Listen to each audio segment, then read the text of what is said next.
Ang mga lalaki hindi bumabase sa itsura ng babae kung maganda. Bumabase ang mga lalaki sa ilong. Atay, hindi ka kasal? Paano na yan? Ano to? Ay, may exempted ba doon? Ano ba yan? Ay, wag kang ano dyan. Logi, walang away-away, bati-bati tayo. Huwag kang mawala ng pag-asa. Medyo matangos naman konti ang ilong mo. Huwag kang mawala ng pag-asa. Meron din naman ng lalaking gusto pango.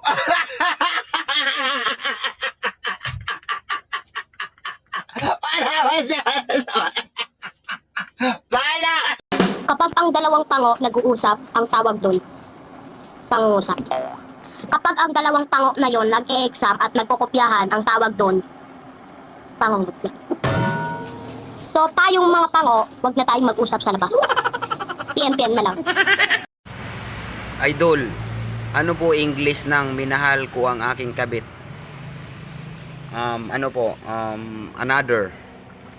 Another rapitol po.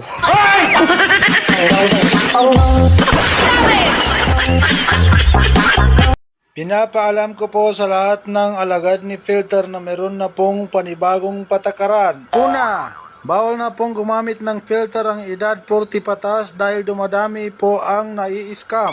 Dahil hindi lang daw po pampakinis, pampaganda ang ginagamit nila dahil kahit pampabata ay ginagamit na po nila. Kaya kahit uugod-ugod na ay nagmumukha pa rin teenager. Kaya marami po ang nai-scam. Pangalawa, bawal na rin gumamit ng filter ang mga kulang ang ngipin na mahilig mag-smile dahil wala pong available na ngipin si filter. Tatlo, bawal na din gumamit ng whole body na picture para sa filter dahil nahahalata po na nag-filter kayo.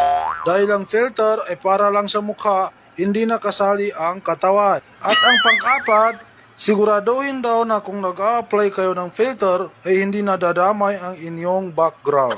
Ang hindi Noon, alam mo, nung nakita kita, kinilig talaga ako ba? Na-feel ko talaga ang butterfly sa aking stomach. Pero ngayon, ulcer ka na, lintik ka. Tinunto ito. Alam nyo, parang gusto ko na lang ding maging bigas. Bukod sa mahal na, kinakain pa.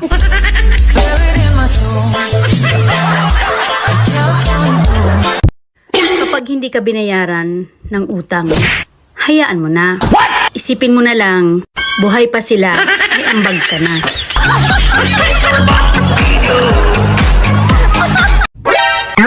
Dear Ilong, please lang, tumayo ka na dyan. Dapa ka lang dapa. Wala namang bakbakan.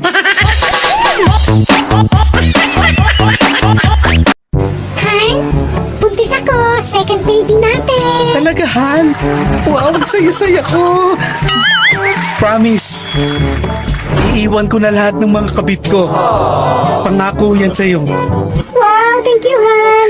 Promise din sa susunod na anak natin, ikaw na naman!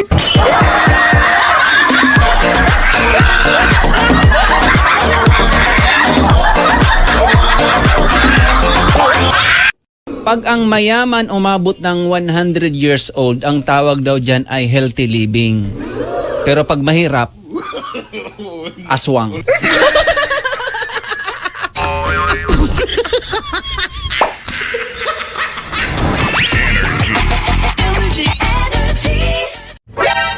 Pagod na ako. Wala man lang banday upang pagiging maganda.